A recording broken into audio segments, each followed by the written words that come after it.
Some of the development companies you go to, you give them the idea, they're like, yes, perfect, we can do it, and they quote you $90,000, $150,000.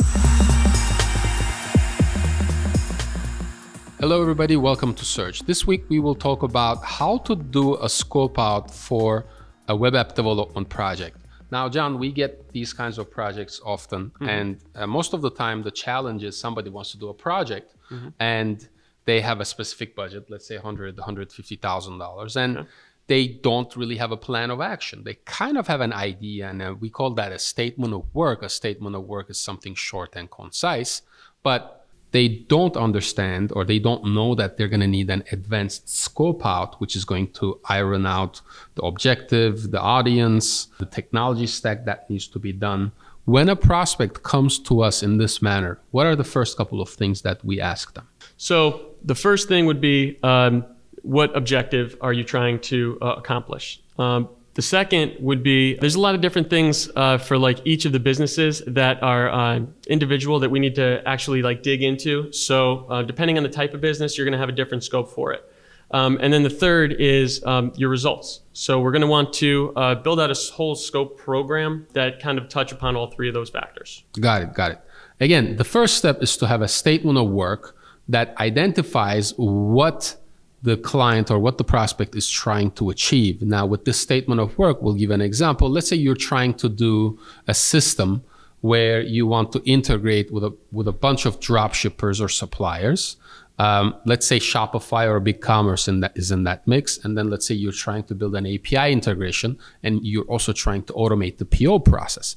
Now, when you talk about an automated e-commerce dropship supplier integration in this manner, we need to understand who the players are, which is, which integrations do we need to do?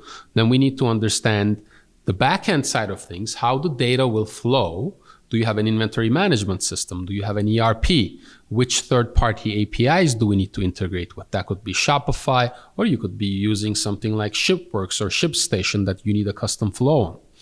Once we nail that down, the back-end side of things, that is then we're going to look at the front end. What functionality or feature do I need to build on the front end to make your web app development project possible? So these are some of the things that we focus on. So John, the question that we get the most is also, how much does this scope out cost, right? Because most prospects are concerned about this cost. Sure.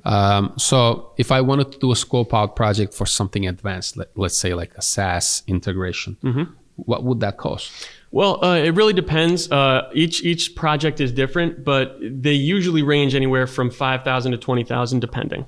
Got it. And the reason that there are different reasons you want to do a scope out. So most companies, and I don't want to say most companies, some of the development companies you go to, you give them the idea, they're like, yes, perfect, we can do it, and they quote you $90,000, $150,000, but they don't even understand the complexity, the business objectives, the detail, the technology stack, the different back-end and front-end functionalities. So it's not in your best interest to go and waste $100,000 following just an idea.